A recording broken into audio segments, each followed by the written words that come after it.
마태복음의 말씀에는 제자들을 명하셨고 제자들이 이제 나가서 복음을 전하게 되는데 제자들이 처하게 될 영적인 상황과 정치적인 상황은 어떤 것인가를 우리에게 말씀하고 있습니다.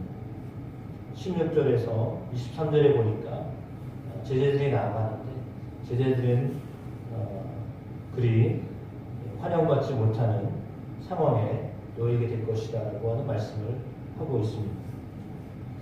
마치 양을 이리 가운데 보낸 것 같다 라고 했습니다.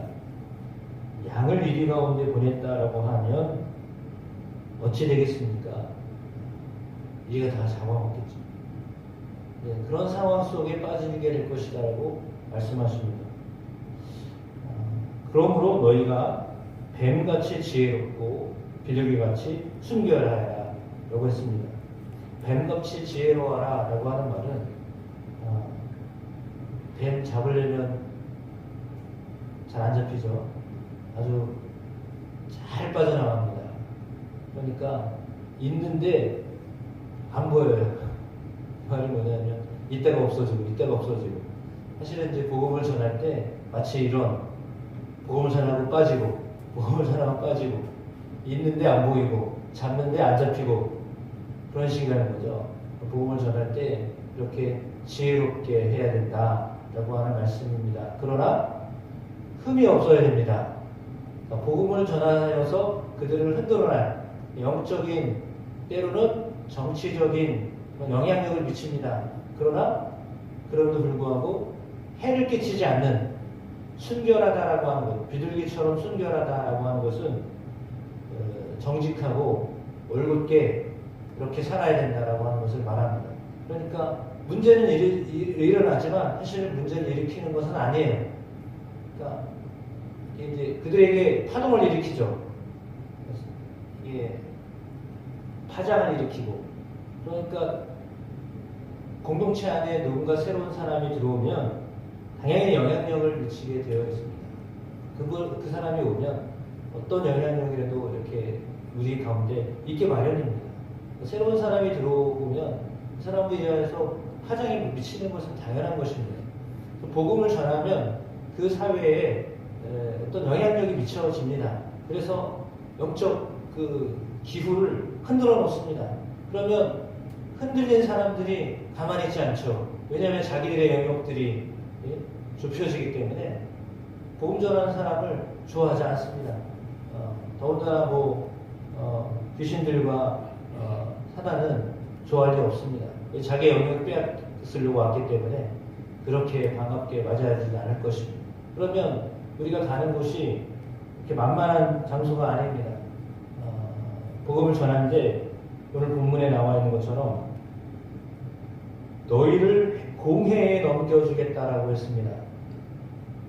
공회는 유대인에게 있어서 가장 높은, 우리나라로 치자면 국회급 정도 되는 곳이란 말이에요.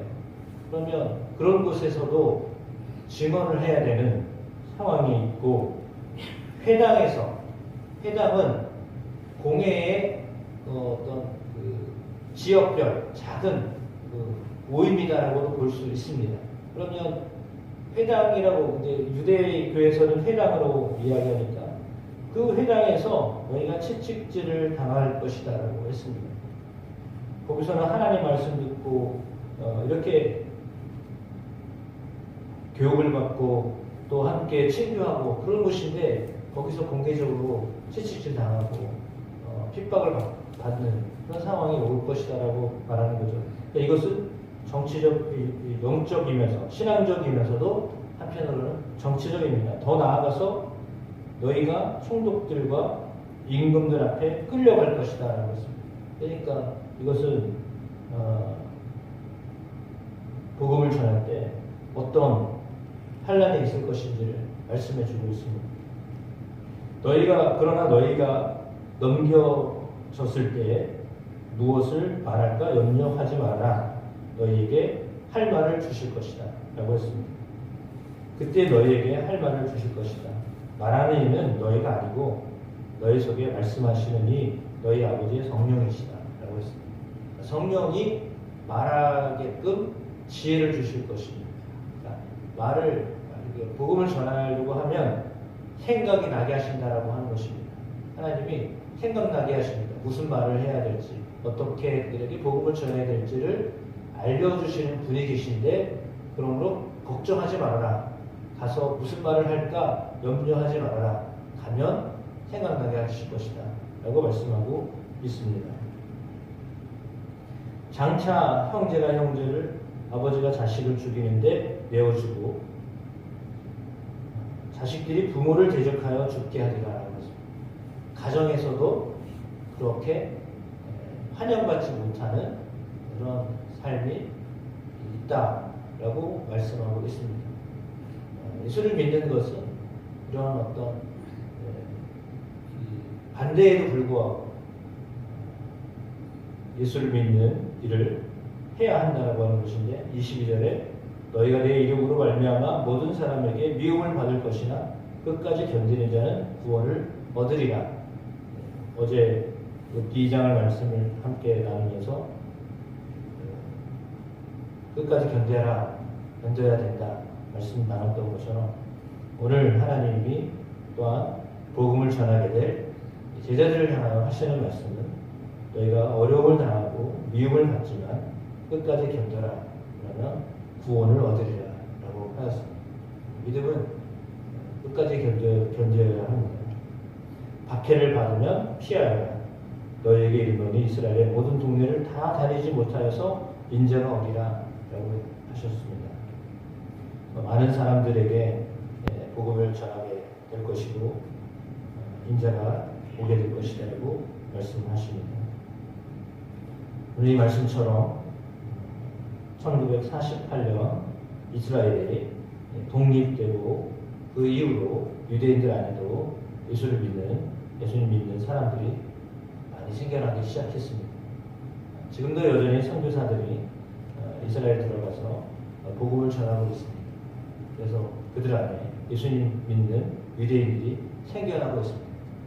그들 속에는 예수님 믿는 유대인 목사님도 계시고 그런 현상이 지금 벌어지고 있습니다.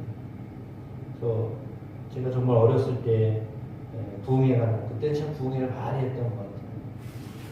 중고등부 다닐 때는 80년대니까 7, 80년대니까 80년대니까 부흥회를 많이 해가지고 이 교회 저 교회 많이 했던 것 같습니다. 그러면 부흥회 가면 그때 막 정말 얘기도 엄청 많이 했습니다. 왜냐하면 정치적으로 이렇게 막 탄압받고 어려웠던 시대이기 때문에 종말론이 많이 드러납니다. 그러니까 정치적으로 어려우면 종말론이 더 많이 드러납니다. 경제가 어려워지고 이러면 종말론이 나타납니다. 왜냐하면 환경이 어렵기 때문에 견뎌야 된다, 이겨야 된다, 이 말씀이 나오니까 종말론이 나옵니다. 그러면 그때도 그랬습니다. 이제 막 이렇게 풀어요. 그래가지고 이 무화과 나무 이야기도 하고 거의 다 끝이 다 맞다라는 말씀을 하시는 그런 말씀을 많이 들었습니다. 반세기도 넘었죠. 1948년이니까 우리나라랑 똑같이 독립된 게 그러니까 70년 넘어가는데 정말 많은 사람들이 유대인들이 돌아왔습니다. 그리고 그 중에 예수 믿는 사람들도 많이 생겨나기 시작했습니다. 정말 끝을 향하여 가는 것 같기도 합니다. 혹여나 우리 시대에 주님 오시지 않을까라고 하는 마음도 생기기도 합니다. 상황 자체가 막 그런 어떤 정치적인 상황이나 이런 상황이 옵니다. 그러나 뭐 그때를 알 수 없다고 말씀하셨으니까 이때 올 거다 이렇게 말할 수도 없습니다. 왜냐하면 그러면 또 성경을 위반한 것이 되기 때문에. 그러나 흐름상은 그런 흐름상에 있습니다. 그래서 백투더 예루살렘 해가지고 많은 사람들이 예루살렘에 모여야 된다. 예루살렘에 그 복음을 전해야 된다. 왜? 마지막에 왔기 때문에 그들이 구원을 얻어야 되니까. 그 말은 뭐냐면 가까운 사람이었는데 예수를 안 믿는 사람들이 너무 안타까운 거잖아요. 그러니까 그들을 포기하면 안 된다 이거죠. 유대인들 가장 먼저 복음 들었던 사람들인데 그들이 예수를 안 믿으면 그거보다 안타까운 일이 어디 있겠어요? 동일하게 우리에게도 동일한 거예요. 우리하고 제일 가까운 사람들이 예수 안 믿으면 그거보다 안타까운 일이 어디 있겠어요? 그 일을 해야 된다라고 하는 거예요. 그래서 예수님이 그 일을 하는데 너희가 자식의 부모를, 형제가 형제를, 그런 일이 너희를 고발하고 회당에 내어주고 핍박하는 일이 있을 거야. 그래도 해야 돼 라고 말씀하시는 거예요.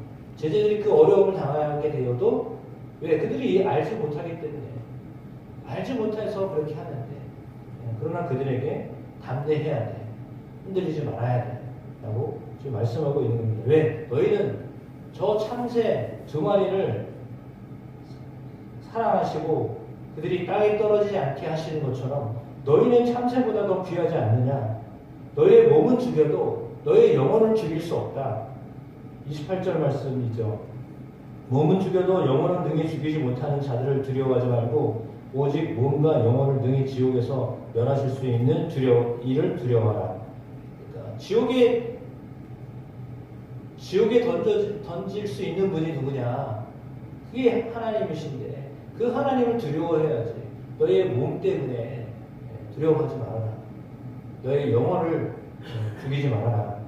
너희의 몸은 죽어도 너희의 영혼은 죽이지 못하는 자들, 너희의 영혼을 죽일 수 없어. 그러므로 그들을 두려워하지 말아라.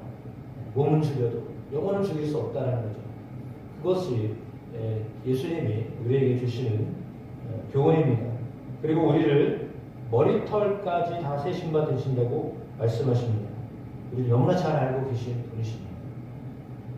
그러므로 주님이 우리를 지켜주시고 또 진정으로 주님을 두려워하는 마음으로 살아야 하겠습니다.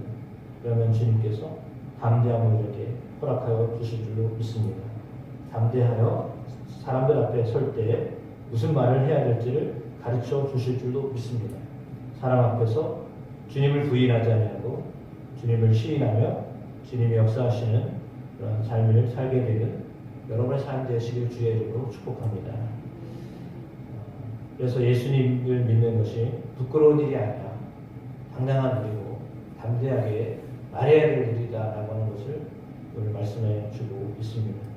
내가 예수 믿는 것이 사람들 앞에서 당당하고 담대하여 하나님 앞에서 하나님을 시인함으로 하나님이 또한 우리를 시인할 것이다 라고 말씀하셨기 때문에 사람 앞에서도 당당한 두려워하지 않는 저와 여러분의 삶이 되기를 주의 이름으로 축복합니다.